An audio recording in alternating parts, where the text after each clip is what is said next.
आज मैं बताने वाला हूँ कि HRMS पोर्टल में आप अपना डॉक्यूमेंट कैसे अपलोड करेंगे और कौन-कौन सा डॉक्यूमेंट अपलोड करेंगे। तो सबसे पहले आप HRMS पोर्टल खोल के OTP से लॉगिन करके अपना पासवर्ड चेंज कर लिए होंगे।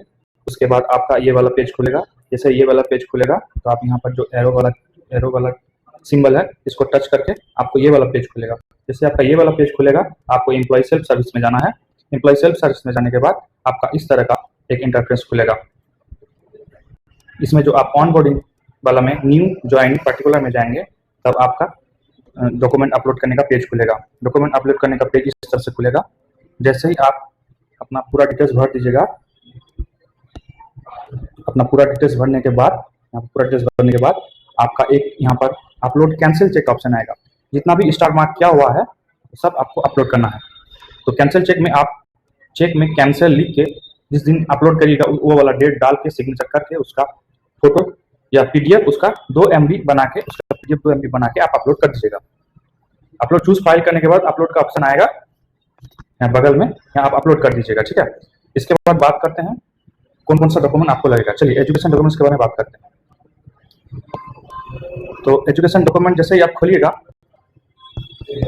तो यहाँ पर आपका बहुत सारा एजुकेशन डॉक्यूमेंट आएगा। ठीक है, जैसे ही एजुकेशन डॉक्यूमेंट्स यहाँ पर खोलिएगा तो जो सबसे ऊपर वाला क्वेश्चन ऑप्शन है उसमें आप ITI से या डिप्लोमा से या बीटेक से अगर फॉर्म अप्लाई किए हैं LP लोको पायलट का, तो उसमें ये वाला कॉलम आपका ऑटो सेव किया हुआ है वहाँ का स्टाफ के द्वारा। तो ये ऑप्शन आप एडिट नहीं कर सकते हैं और नहीं व्यू कर सकते हैं।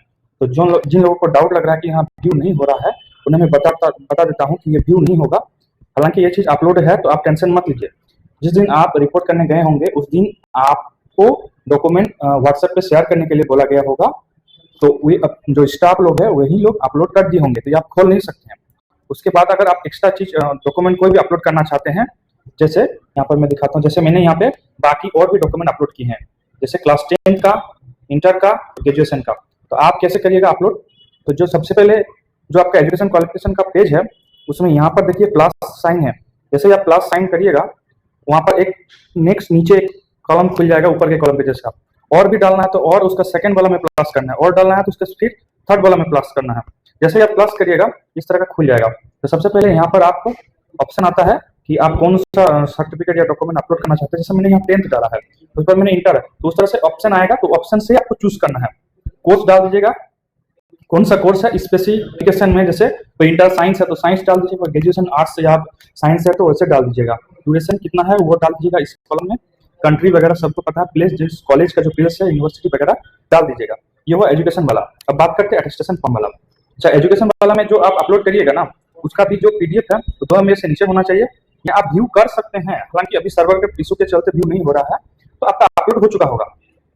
उसके बाद जैसे ही आप डॉक्यूमेंट अपलोड करना चाहते हैं तो सबसे पहले जो अटेस्टेशन फॉर्म है उसका 2 MB साइज करके उसको आप अपलोड करिएगा, चूज फाइल करके। फिर यहाँ पर सबमिट का ऑप्शन आएगा, सबमिट करके अपलोड करिएगा। कैरेक्टर सर्टिफिकेट में जो है ना आपका जो लास्ट इंस्टीट्यूट वाला कैरेक्टर सर्टिफिकेट है, लास्ट इंस्टीट्यूट में जहाँ आपने प्रिंसिपल से बनाया है, रेजिडेंट से, मजिस्ट्रेट से अटेस्टेड करवाया है, वो वाला सर्टिफिकेट के साथ जो एनेक्सर 1A जिसमें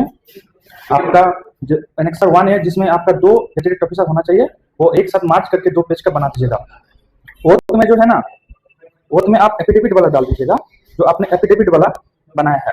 बहुत जगह ओथ का एक अलग से फॉर्म आता है, लेकिन लामडी डिवीजन में ओथ का सिर्फ एक या बहुत सारे डिवीजन में सिर्फ एफिडेविट दिया गया है कि मेरा एजुकेशन डॉक्यूमेंट सही है।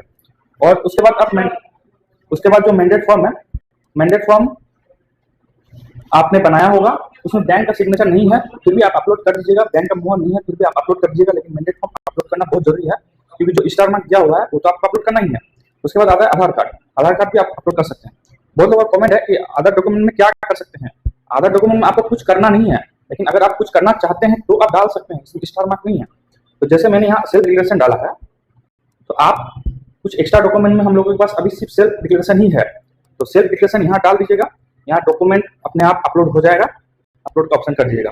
एक ही डाल दीजिएगा चलेगा। बहुत लोगों का जो क्वेश्चन है कि हम SLC डाले कि नहीं, SLC सिर्फ आपका एज, नया का कोई स्पेलिंग, ये सब वेरीफाई करने के लिए ही मांगा गया है।